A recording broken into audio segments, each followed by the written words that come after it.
Está iniciando aqui a gravação. Só um minuto. Pronto. Agora vai. Então, iniciando a gravação, hoje a gente vai falar sobre a questão dos ciclos de maré e os seus impactos com relação ao transporte aquaviário e, claro, a infraestrutura, né, referente a portos e terminais. A gente já viu, né, pessoal, e essa imagem esteve até presente na avaliação de vocês, né, que qualquer embarcação, quando ela estiver submetida aos agentes ambientais, que podem ser o vento, podem ser as ondas, né, e podem ser efeitos derivados de corrente, né. Esse tipo de ação vai propiciar o que a gente está conseguindo ver, né, nesse vídeo, né. Se a gente já dá mais um pouquinho, né, dá até medo, né, de estar dentro de uma embarcação dessa aí, com essas condições ambientais bem agressivas, né. Bem interessante aí nesse cenário. Só que quando a gente fala avaliar ciclos de ondas ou ciclos de maré, nós não estamos falando disso aí, tá, pessoal? Apesar de ser algo interessante, algo bem interessante de se analisar, mas não de se viver, né? A gente não avalia isso no contexto de engenharia civil, e aí o nosso círculo tradicional, né, não só dessa disciplina como de outras, mostra que não é escopo da engenharia civil trabalhar com isso. Quem faz esse tipo de análise, as questões de navegação, é alguma coisa mais relacionada à parte naval, né? Até a parte oceânica. Então, o engenheiro civil, apesar de entender um pouquinho, ele não é, de certa forma, formado, né, para trabalhar nesse tipo de cenário, tá? A engenharia ela vai atuar, basicamente, na infraestrutura costeira, tá? Talvez a palavra costeira seja ideal para a gente mostrar isso aí, né? E quando a gente fala costeira, a gente também vai trabalhar dentro dos cenários do transporte fluvial e também lacustre. Ou seja, basicamente a engenharia fica mais dentro da área, né, relacionada ao que a gente conhece como transporte aquaviário de interior, tá? Ou melhor, navegação de interior. E aí a gente vai, claro, avaliar os impactos que a gente vai ter desses ciclos aí de maré, de ondas, de correntes, em portos, né? E a gente sabe que há realmente esse impacto. Aqui mostro até um porto, House Harbor, onde a gente tem um ciclo de maré que a cada 70, que ele precisa de 75 minutos para a maré encher, né, e sair desse cenário onde você não tem, literalmente, lâmina d'água, né, uma baixa quantidade, para um cenário onde você tenha uma lâmina d'água, né, uma espessura de lâmina d'água suficiente, né, para garantir a navegação dessas embarcações aí que fazem uso desse porto. Então, percebo que o ciclo hidrológico ele vai, de fato, afetar, né, as questões não só de infraestrutura, como também da própria condição de navegação que você vai ter naquele local, tá? É uma situação onde eu tenho, basicamente, uma zona pouco agressiva, né, com relação à maré. Você nota aí que a lâmina d'água é bem tranquila, mas existem situações, né, principalmente nos portos marítimos, onde você tem já uma incidência um pouco mais intensa. E aí vocês têm essa imagem do Porto de Pecém, né, localizado lá em São Gonçalo dos Amarantes, no estado do Ceará, né, ali próximo, não é tão longe de Fortaleza, mas 1 hora mais ou menos de carro. E ali a gente tem um porto que é de Pecém, né, que é um porto muito utilizado aí, porque ali próximo a gente tem um complexo industrial chamado CSP. E nesse porto, uma imagem mais detalhada do mesmo, até não sei se vocês lembram, mas é aí, hoje não tem mais, tá? E já retiraram. Quando eu fui lá em 2018 ou 2019, ainda tinha, mas depois eles retiraram esses equipamentos que faziam, né, uso, né, dessa movimentação da maré, dessas ondas, e geravam energia de uma forma mais especificada. Claro que isso daí é bem interessante a ideia, né, de aproveitar as ondas, mas eu acho que foi mais uma questão experimental. Hoje a gente não tem isso lá funcionando, por exemplo. Mas com relação à infraestrutura do porto, a gente pode ver que ele é um porto bem abrangente. A gente ainda vai falar mais na frente essas questões aí com relação ao dique, né, com relação às estruturas que possibilitam você ter um maior calado e também protejam, né, a parte onde você tem o seu terminal. Mas, de fato, é um porto bem interessante. E, claro, que a maré ela vai ter impactos positivos e negativos, né? positivos no sentido de você garantir que embarcações de grande porte, com necessidade de calado da ordem de 10, 15, 20 metros, possam atracar aí com facilidade, mas também você tem os efeitos negativos associados aí à questão exatamente da agressividade do mar, né? Ele vai atuar nesse sentido. Além dos portos, a gente precisa também fazer a mesma avaliação num contexto de margens de rios e lagos, né? A gente também tem esses efeitos, e aqui em Macapá, em Santana, a gente nota isso, como também, né, a gente precisa avaliar também esses impactos do ciclo de marés nas questões dos canais, tanto no contexto de canais naturais, como também aqueles produzidos de forma artificial pelo homem. E também existe uma região, que eu não sei se vocês sabem o que a gente conhece como estuários, que também é bem interessante a gente avaliar essa questão aí, e é um ciclo que é meio híbrido, justamente por você ter nessa região que a gente conhece como estuários. Eu não sei exatamente se vocês sabem o significado, né? Mas alguém sabe o que é um estuário?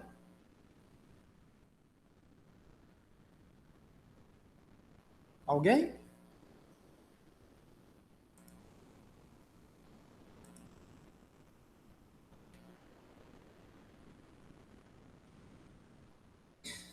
Estou ao vivo ou estou congelado?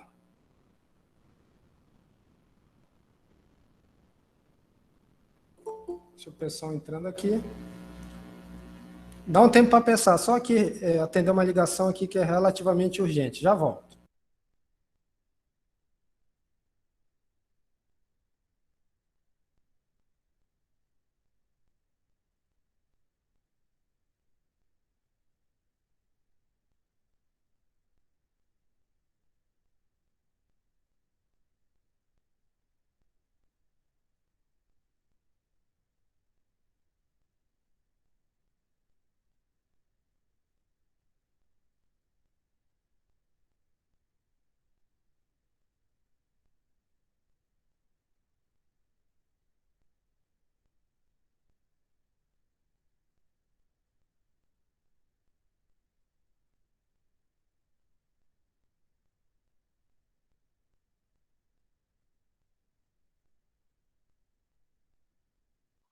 Fala, professor.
Voltei, pessoal. Rapidamente aí, uma demanda.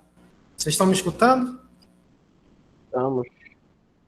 Pô, até tem mais gente aí. E aí, descobriram o que é um estuário? Deu para ir lá no Google?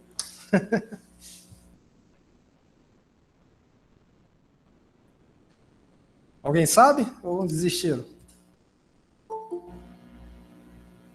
Bem, o estuário, pessoal, é uma zona, né, de transição entre a água doce e a água salgada, tá?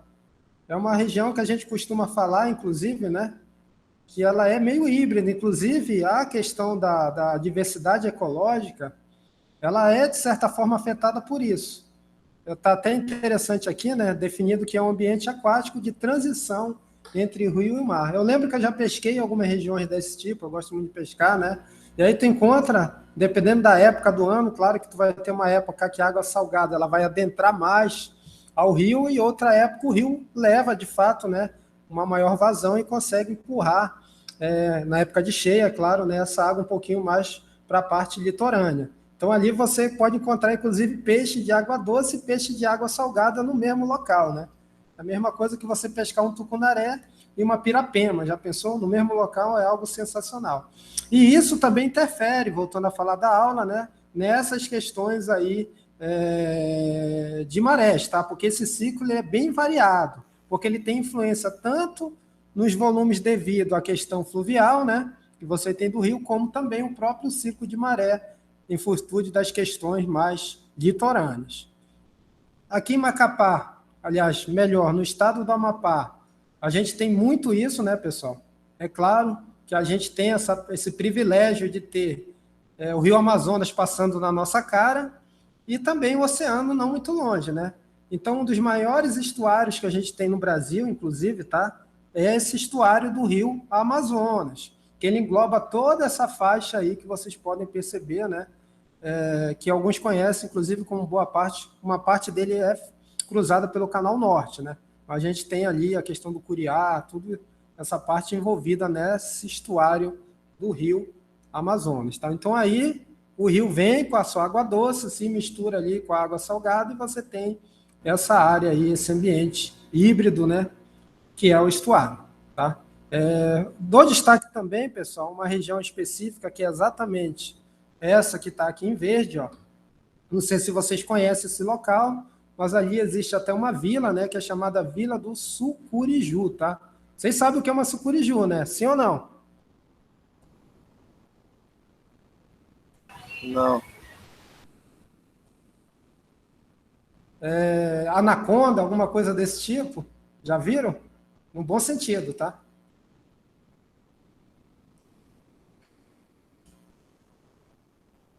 Então ali, não sei se é exatamente devido à questão do animal, né, do réptil, mas é uma vila que fica bem isolada, tá, pessoal?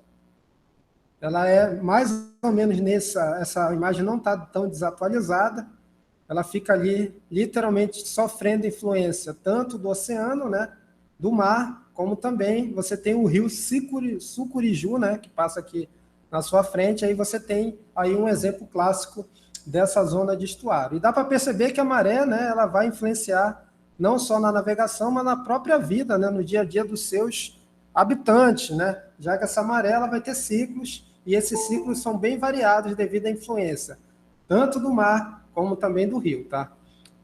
Não sei se vocês sabem, mas a universidade já esteve aí, tá?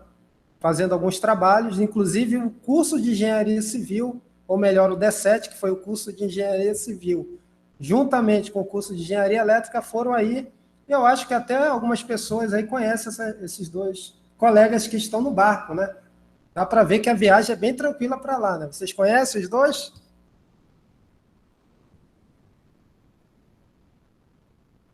Pai, dá pra reconhecer, eu acho que só o Denis. É o Denis? É do Denis. E professor Douglas. Acho que é o Douglas, né? Douglas, né?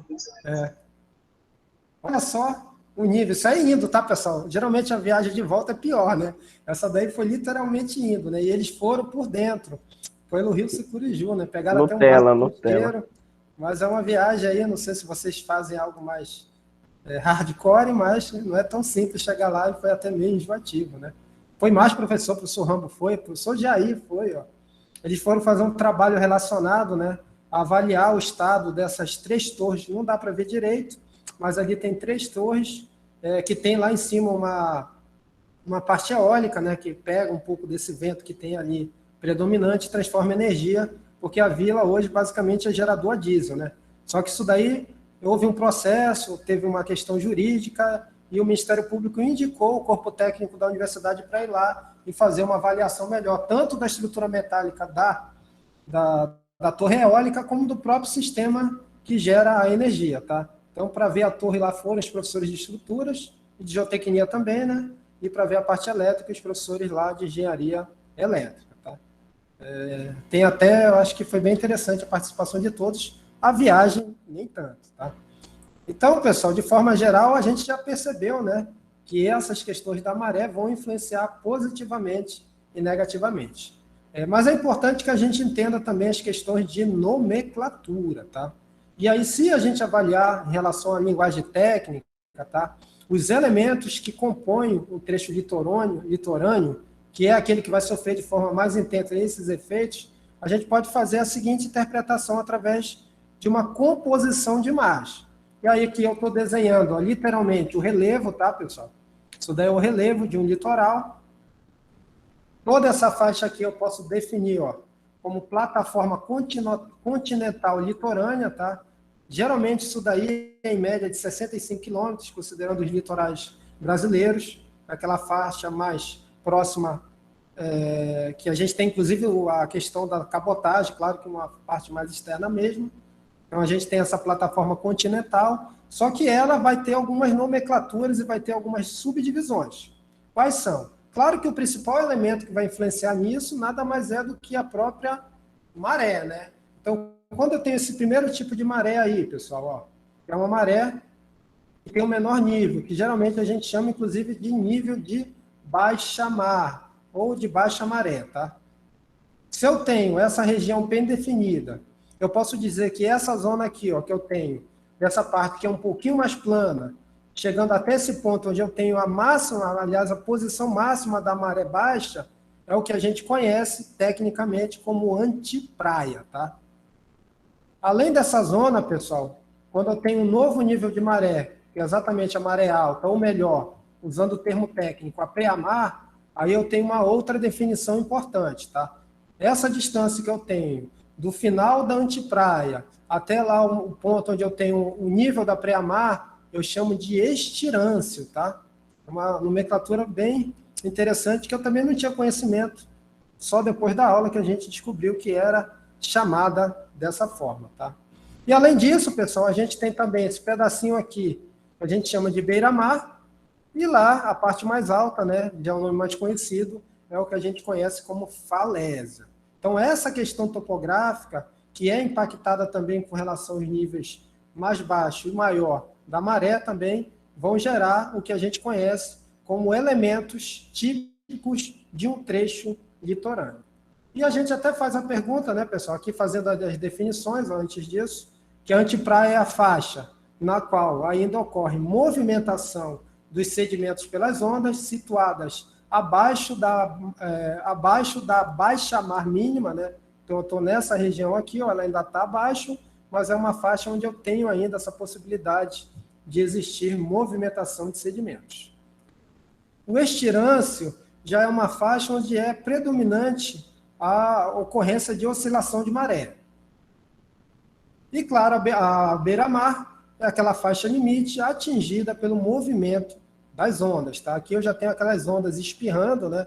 Fazendo aqueles movimentos cíclicos, que nós iremos comentar um pouquinho mais na frente da aula, e essa zona é chamada de beira-mar. A partir daqui eu já tenho uma área mais abrigada, né? Onde os efeitos da maré, inclusive das ondas, já não chegam nesse local, justamente por ele ter uma altura, uma altitude superior às outras camadas. E no caso de Macapá, pessoal, se eu fosse fazer esse mesmo desenho aqui para a orla de Macapá, o que vocês acham que a gente teria como resultado? Seria exatamente isso aqui ou a gente teria algumas particularidades?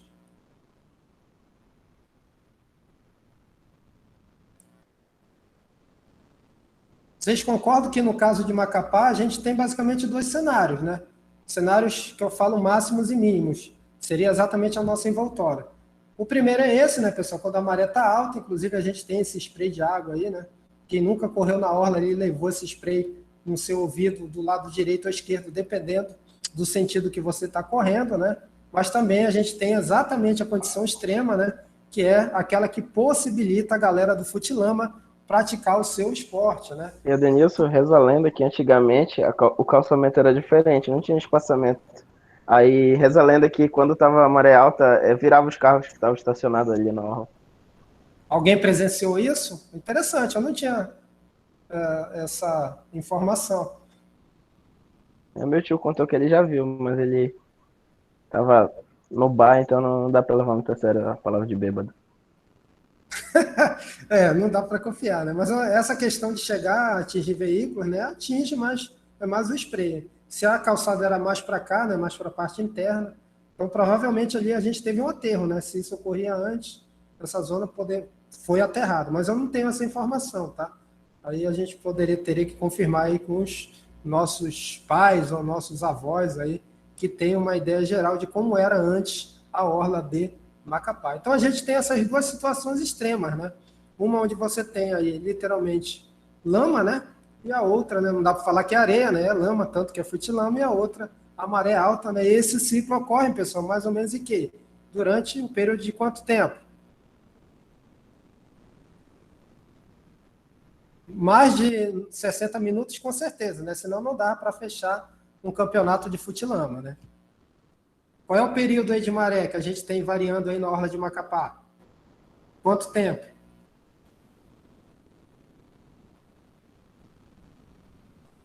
Rapaz. Uns 4 horas? 4, 6, o que vocês acham? Em torno de 6 horas, né?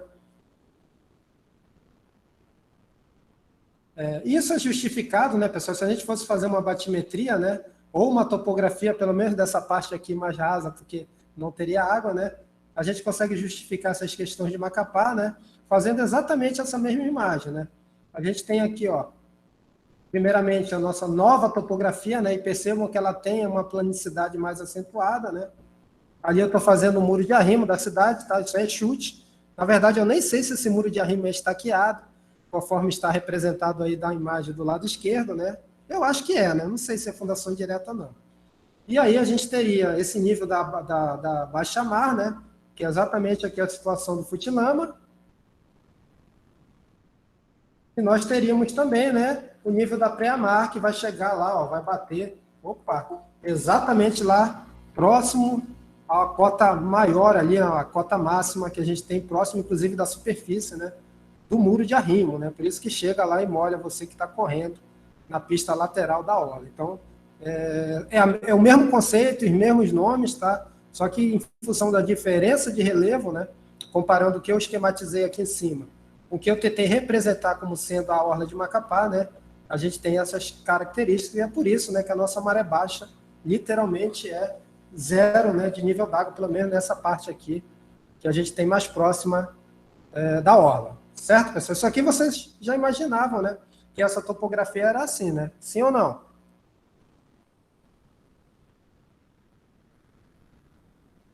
É de 6 em 6 horas, Ângela. A gente vai comentar isso.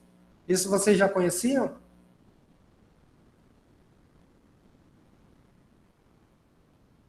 Eu não. Então, ó, a topografia da orla é essa aí, tá? Claro que a gente não está fazendo precisão aqui, mas, de fato, é isso que ocorre, por isso que você tem um período de seca e um período, literalmente, de cheia, né? E isso é totalmente visível, pessoal, se a gente pegar a carta náutica, que mostra a orla de Macapá, ó, não sei se vocês estão conseguindo visualizar, mas aqui o que é, pessoal? É o forte, né? De São José, sim ou não? Isso daqui, como é que vocês chamam essa estrutura que vai pegar a nossa água, né? Totalmente pura, né? Sem nenhum contaminante. Lembrando que o esgoto está aqui do lado, o esgoto vem e joga, né?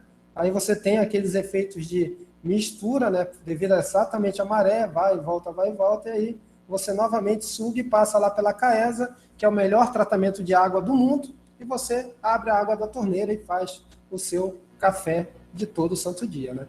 Mas percebam que olhando a carta náutica, olha só as elevações que você tem aqui. Lembrando que são elevações médias, tá? 80 centímetros, em alguns casos, 20 centímetros até, ó. E aí daqui melhora um pouco, aqui já tem 13,60, né? Então percebo que realmente, né, voltando a falar da influência da maré na navegação, né, é praticamente impraticável, né, eu posso dizer de uma forma geral, a gente fazer um porto nessa área, porque já pensou, a pessoa tem que esperar de 6 em 6 horas para poder ir embora.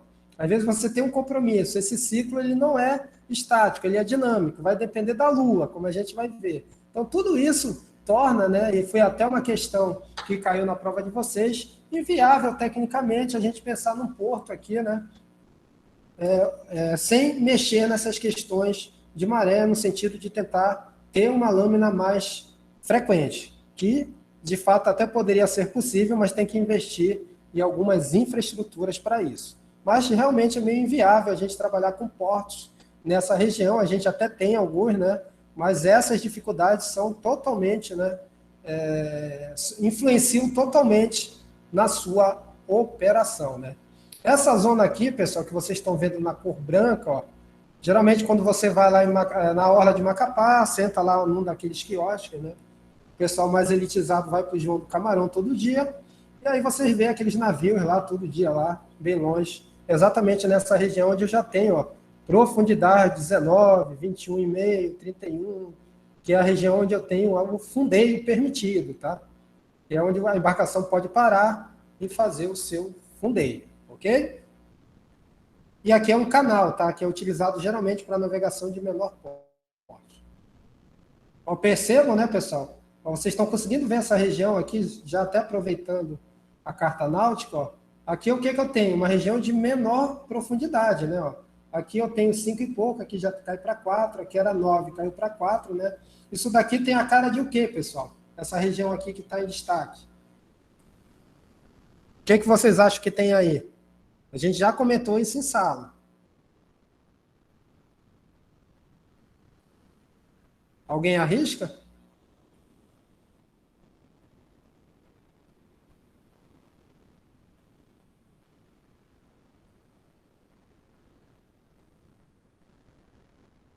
Alguém já ficou preso aí num banco de areia? É exatamente isso aqui, ó, característico, tá, pessoal?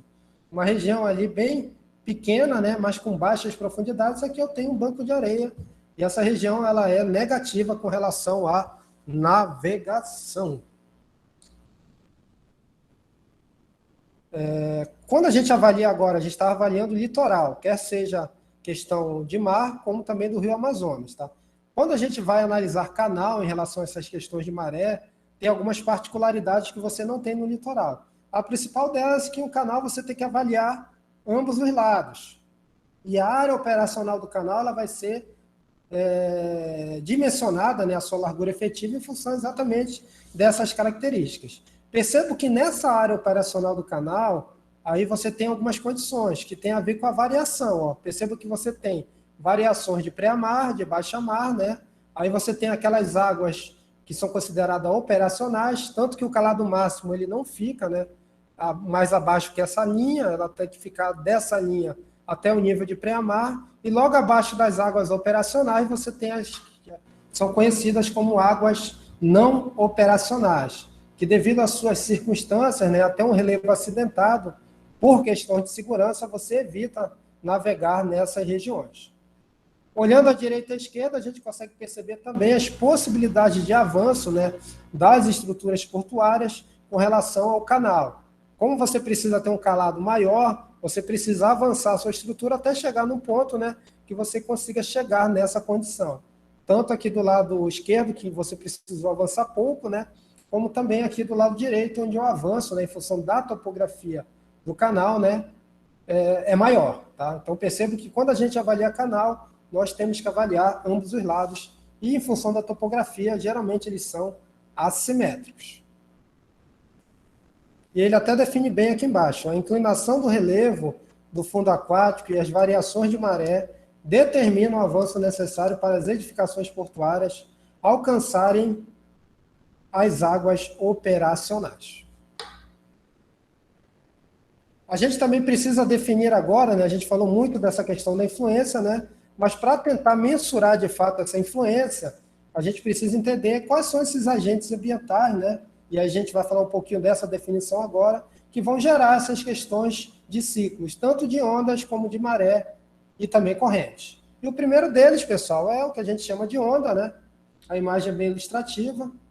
Ela é basicamente o que forma a onda, pessoal? Qual é o principal agente que a gente tem natural que vai formar uma onda?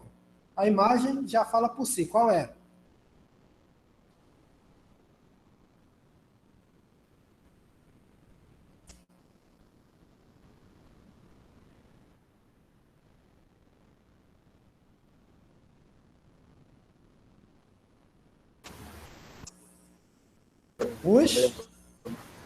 Com certeza, os ventos, né? Vocês concordam?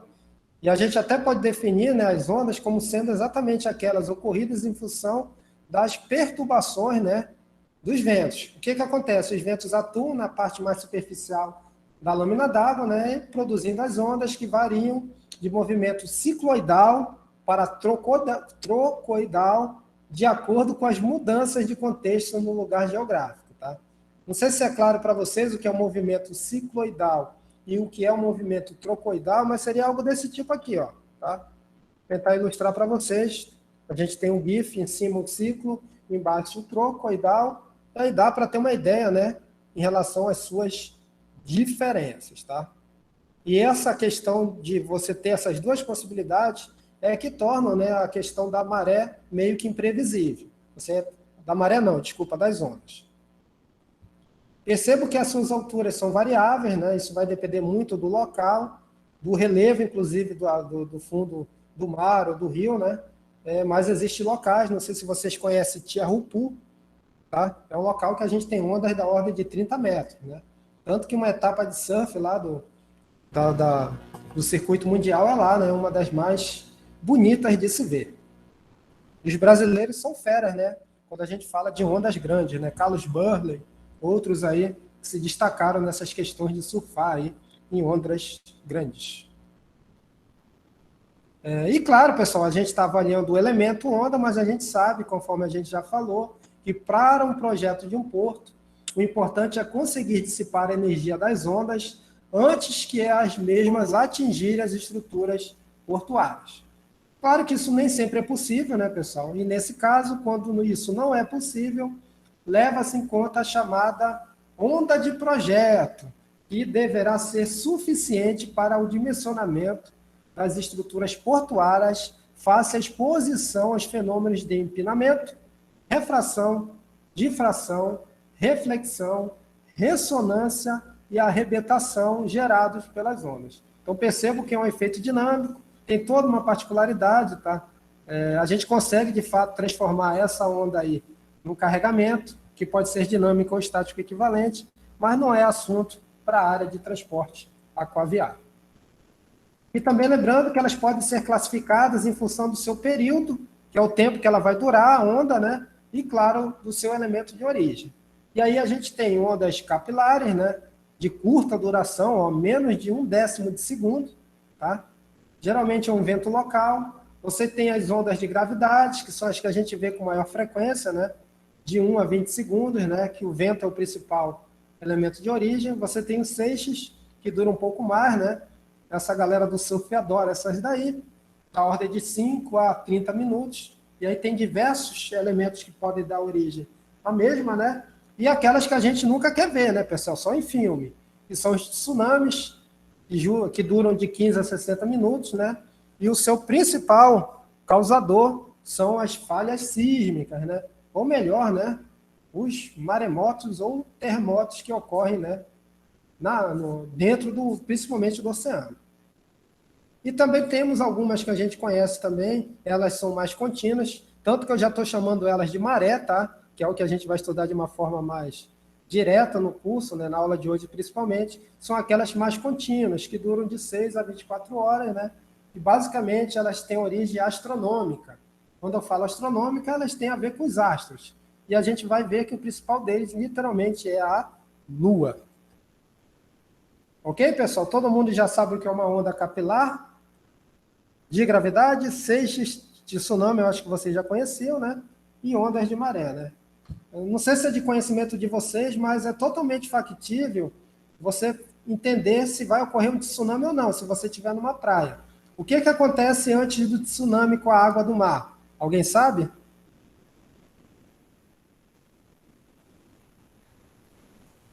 Se você estiver lá nas Filipinas, naquele resort lá de luxo, estiver lá na praia e do nada acontecer alguma coisa, o que você vai fazer para correr imediatamente? Exatamente como o Marcos falou, a água recua, ela some, cara.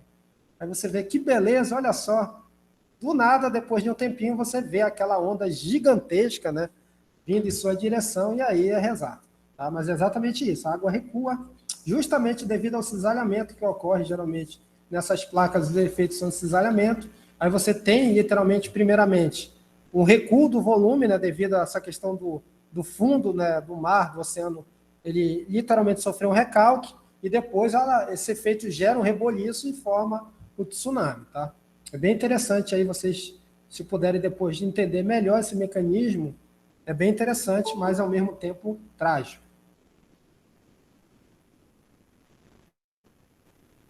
Ok, pessoal? Alguma dúvida com relação a ondas aí? Não temos nenhum surfista aí empolgado com a aula?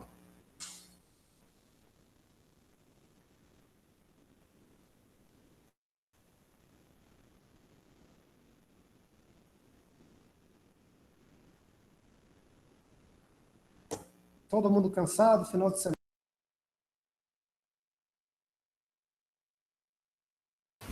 Ficou mudo, professor.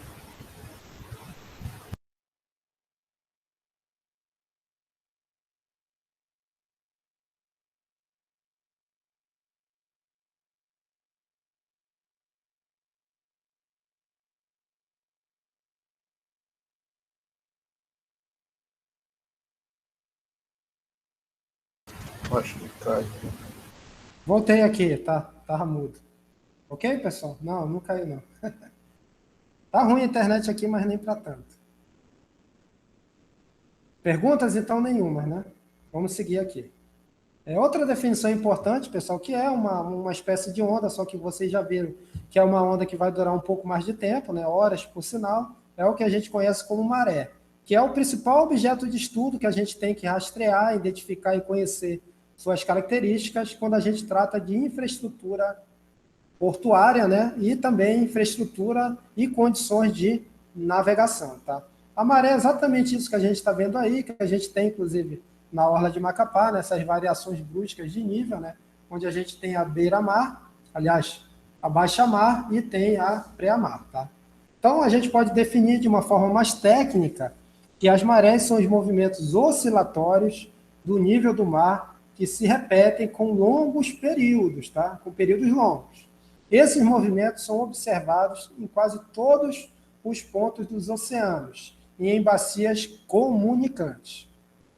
São provocadas pela ação da atração dos astros, principalmente Sol e Lua, que agem sobre a massa líquida dos mares. As marés são uma forma de onda com um período muito longo, importante no projeto de obras costeiras, pois alteram constantemente a região, com relação à altura da costa, né, que é atingida pelas ondas de oscilação. Então, é o principal elemento, o nosso principal componente ambiental que tem que ser considerado em qualquer projeto de estrutura costeira. Tá? E claro, como está bem aqui no texto, mas eu faço questão de destacar, né, ela tem essa sua importância justamente, né, para ela ter um tempo maior de duração, ela vai, claro, movimentar uma grande massa de água. E essa massa ela pode ser nociva, né, com relação à estrutura costeira. A maré ela é possível de ser prevista, tá? Tanto que a gente tem alguns elementos, e o principal deles é o que a gente conhece como tábuas de maré. Essa daqui é a tábua de maré até de hoje, tá? Dia 2 de setembro. A gente hoje são exatamente 19 horas e 4 minutos, né? A maré baixa ocorreu, ó, 14 minutos, faz 14 minutos somente, ó, a maré baixa, que foi às 18 horas e 50 minutos. E a maré alta hoje ocorreu lá na volta de meio-dia, tá? 12 horas e 22 minutos. Então percebo que realmente o ciclo, né, é da ordem de mais ou menos 6 horas, considerando aí a orla de Macapá. Outra definição importante, tá? A gente já falou de ondas, de maré, é a questão das correntes. Tá? Por mais que elas não tenham toda a força que tem uma maré, ou principalmente uma onda, elas têm um efeito também. Tá? E não é à toa que a gente até precisa medir em alguns pontos a sua direção e velocidade. As marés põem em movimento grandes massas de água, conforme a gente viu, dando origem às correntes de maré, que é o que vai ocorrer de uma forma não superficial, um pouco mais profunda em relação à maré. Isso provoca uma mudança de composição das águas dos estuários, aí tem aquela mudança frenética entre água doce e água salgada, e podem provocar a movimentação de grandes massas de aluviões. Aluviões, vocês sabem o que é, né, pessoal? Pode ser vários elementos, inclusive, mas se eu fosse definir aluviões, o que seria? Pessoal que já estudou aí as matérias de saneamento ou hidrológico. O que é um aluvião?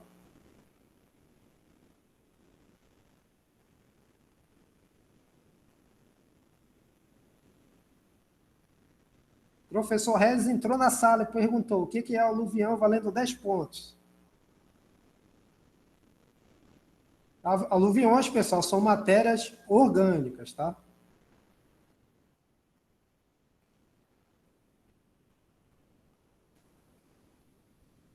E claro, eu consigo, da mesma forma que eu fiz para avaliar aqueles elementos que compõem a faixa mais litorânea, né, fazer a mesma coisa com relação às marés. E aí eu posso traçar o seguinte gráfico, que é basicamente aquele que a gente viu na tábua de maré, onde no eixo X eu vou ter o período, tá? Que é o que eu estou chamando de T, e no eixo Y a amplitude. E aí eu posso traçar primeiramente uma linha média, ó, é o nível médio que eu tenho das marés, só que eu sei que, considerando essa linha, eu vou ter uma oscilação, tá? Sendo que eu considero fluxo montante, alguns conhecem como enchente, essa movimentação, ó, onde eu tenho, a partir da linha média, um aumento, né, significativo da altura da maré, e, claro, o efeito contrário, quando eu tenho um ponto abaixo do nível médio, é o que a gente denomina de fluxo vazante. Tá? O pessoal do interior conhece bem melhor que eu essas variações, inclusive sabe os horários. E falando um pouquinho mais de pescaria, tá, pessoal? Aproveitando aqui o embalo, geralmente essas transições que você tem, ó, entre o montante e o vazante são uma região, são os horários bem propícios à pesca, tá? Geralmente o peixe está bem ativo nesse cenário. Essa distância aqui é literalmente que eu conheço como período da maré. E na direção vertical, né, pessoal, isso daqui seria o equivalente à amplitude da mesma. O ponto mais baixo, ele corresponde, como a gente viu, à baixa mar, né? E, claro, o ponto mais alto, o cume, né, desse movimento oscilatório, é o que a gente conhece como pré-mar. Tá? E a gente já falou, mas eu faço questão de reforçar, né, que os principais elementos que vão influenciar nessas variações, né, são exatamente os astros, sendo os principais o Sol e a Lua. Por que eles, pessoal? Porque eles vão atuar, né, de uma forma geral, que a gente já viu, estudou na física, que são as atrações gravitacionais. Tá? Essa equação é bastante conhecida, né, onde G, inclusive, é a constante gravitacional. Quem lembra o valor dela? 9, 10 a 21, é isso? Alguém lembra disso? Aula do professor Astro Gessildo.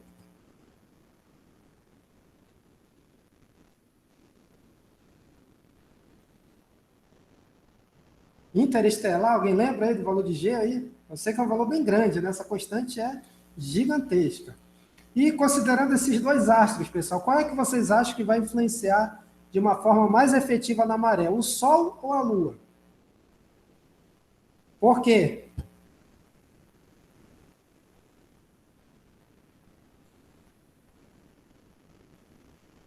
Quem está mais perto, né? Exatamente. A Lua, ela acaba influenciando mais justamente, né, por ela estar localizada, né, muito mais próxima que o Sol, né? E aí você tem essa atração muito mais influenciada. O Sol influencia sim, mas a Lua é uma influência direta na questão da maré baixa e da maré alta, tá? E a gente consegue até ver através da imagem, né, que as marés altas ocorrem quando eu tenho a Lua, né, ou quarto, ou literalmente cheia ou nova, tá? E a gente já vai ver esse quadro aqui na sequência. Ó, percebam a movimentação da Lua, né? E esse diagrama central aqui, ó, quanto mais espichado ele fica, quer dizer que a maré é maior, tá? Então, sempre que a Lua está localizada ou na Lua cheia, ou como agora, ó, chegou lá na Lua nova, você tem as famosas pré-marés. E quando você está nas minguantes, né? Você tem uma onda intermediária, e quando você está nas quarto crescente, né? Eu nem lembro mais das fases da Lua, ó, faz tempo que eu não vejo isso. Você já tem uma intensidade mais com nem tantas variações, tá? Alguém ia falar?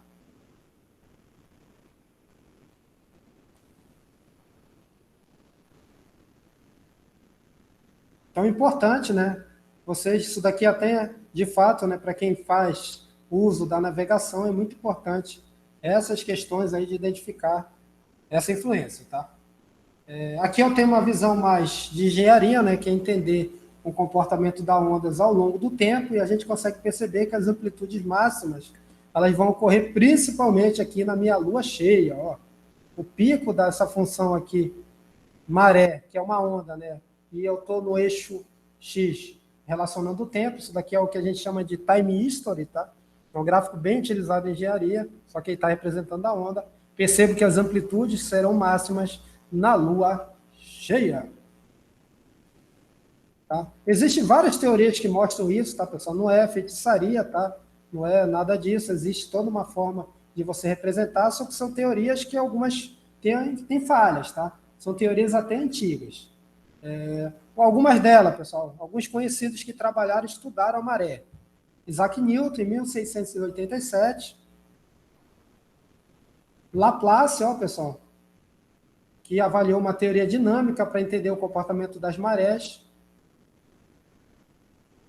O Herrel, eu acho que é isso o nome dele, né? Não sei se a pronúncia está certa, que criou até uma síntese para analisar isso.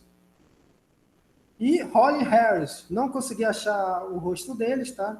Mas em 1904 eles estabeleceram uma teoria chamada teoria da onda estacionária. Inclusive, teve também estudos de Poincaré, tá? Bastante conhecido aí no mundo da matemática. E falando um pouquinho sobre essa síntese de Holly e Harris, ó, eles tentaram mostrar, né, que em função da posição, estão considerando, analisando aqui o Oceano Atlântico, você tem diferentes ciclos de maré, né? Percebam que o nosso ali está no ciclo de 8 horas, mas no nosso caso a gente sabe que é mais ou menos 6 e 6 horas. Então tem as suas imprecisões.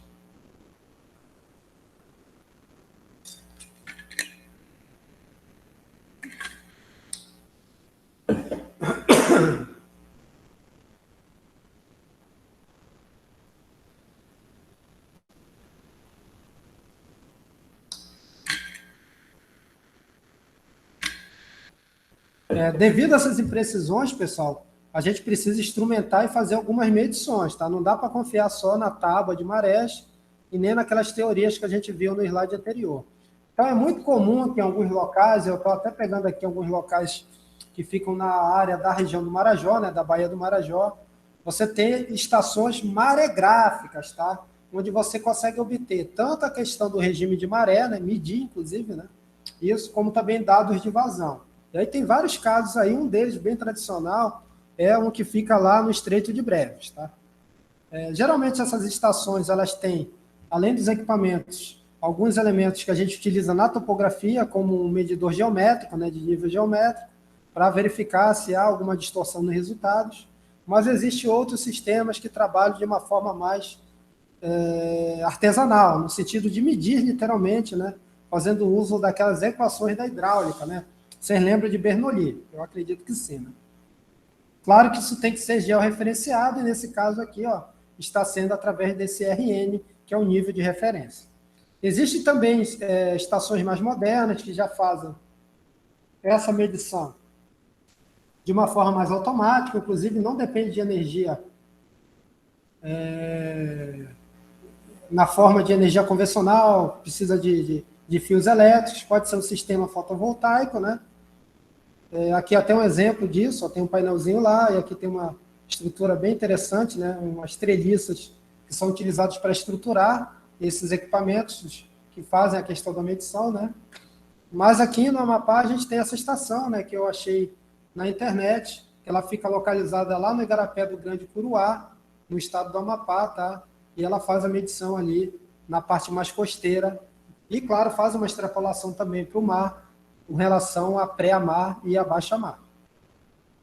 Acredito que os professores aqui da área de recursos hídricos consigam informar melhor quantas estações tem, onde elas estão localizadas, e até consigam dizer para a gente se tem um site específico que a gente consiga visualizar essas leituras, que eu acho que isso é relativamente público. Vai afetar a navegação, conforme a gente já falou, e voltando a falar da navegação relacionada agora ao transporte de maior intensidade, né, que é o transporte de longo curso, a gente tem algumas restrições, né, que precisam ser avaliadas, onde a maré vai influenciar de forma positiva nesse contexto. Tá?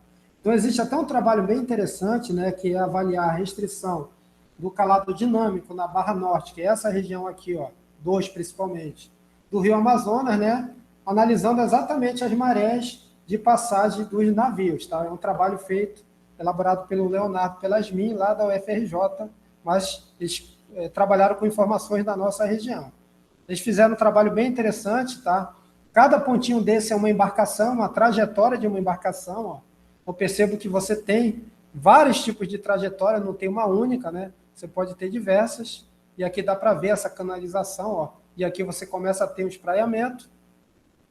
E eles conseguiram verificar que, considerando os horários normais previstos para esses navios passarem por aquela região indicada como 2, ó, percebo que a maioria dos pontos, pessoal, realmente eles aproveitam o quê? Ó, a maré alta, ou melhor, a pré-mar. Então, ó, os pontinhos sempre estão próximos, né, dos cumes.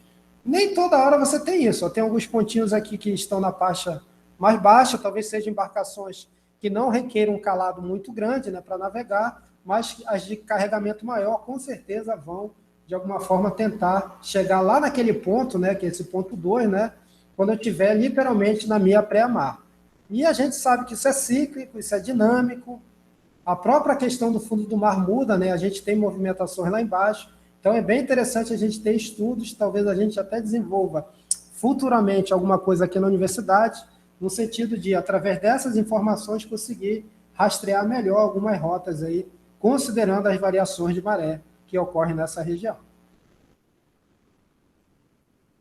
Perguntas, pessoal, até agora?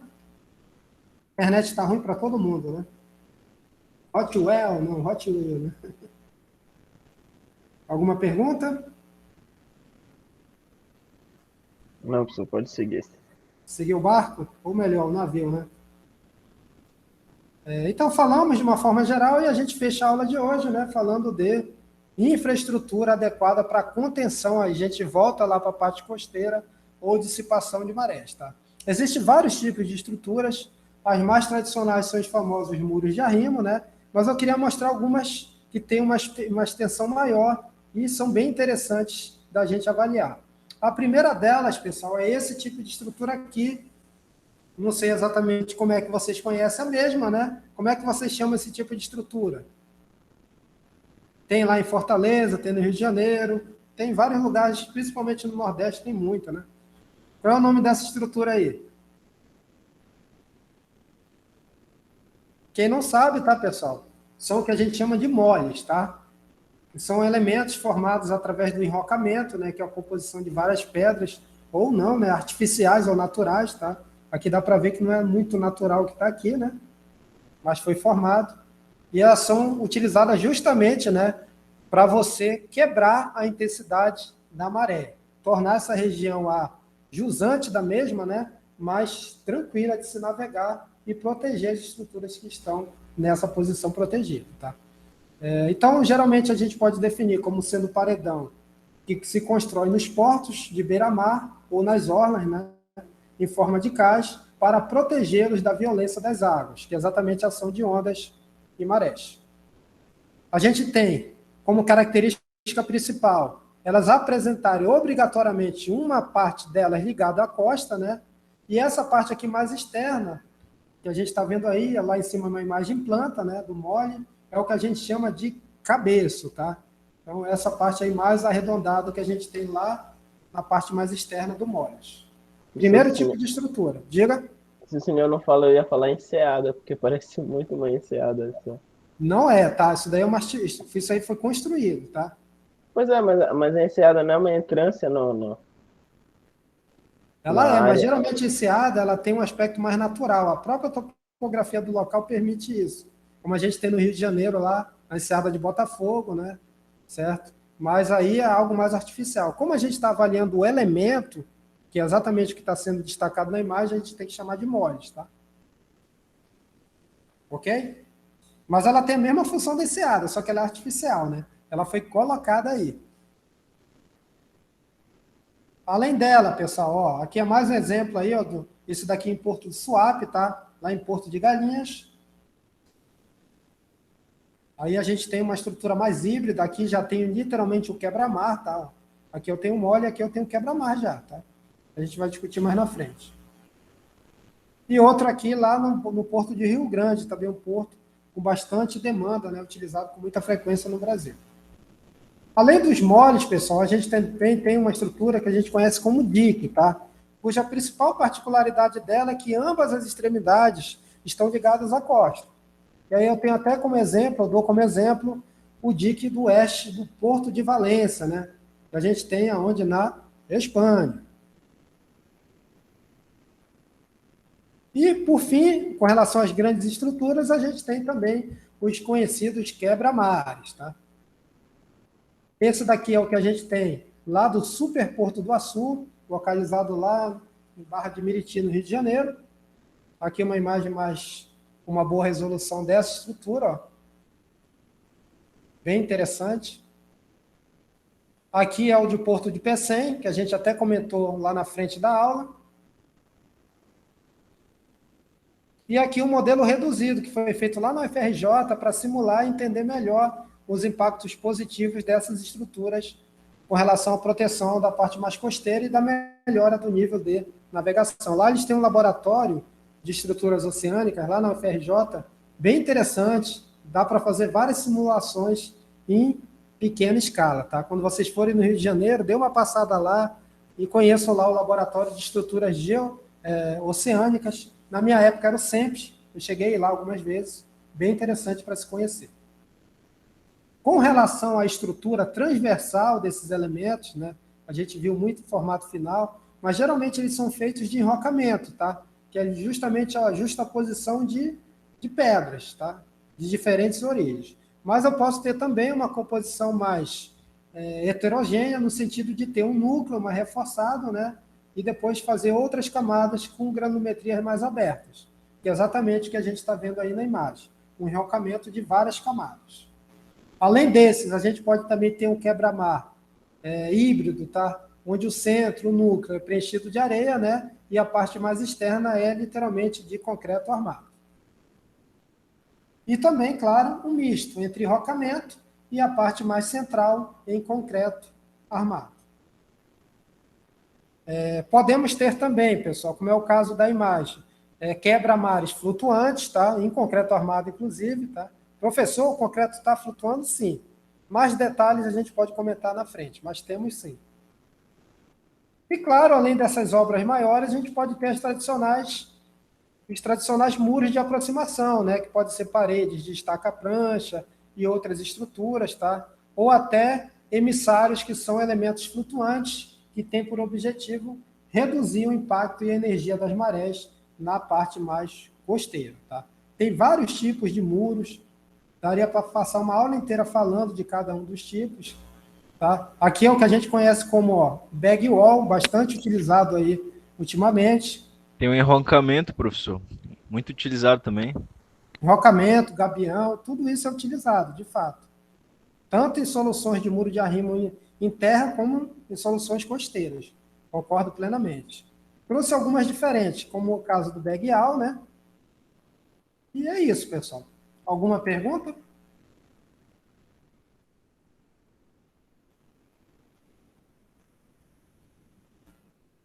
Sem perguntas. Então, vamos aqui fazer a frequência.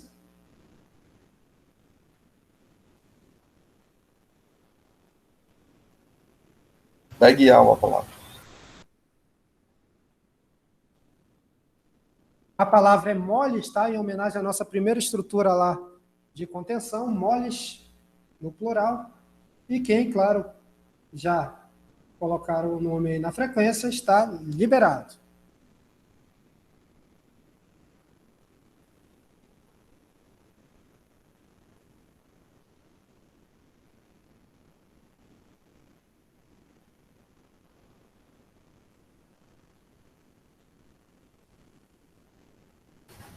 Boa noite, professor.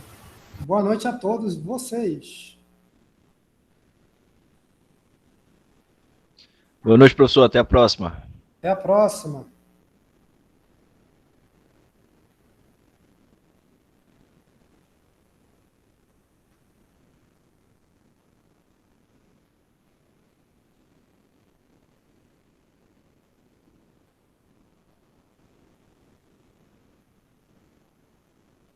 Boa noite. Vamos embora, né? Acho que todo mundo já respondeu. Dá mais 10 segundos. Iremos para casa, né?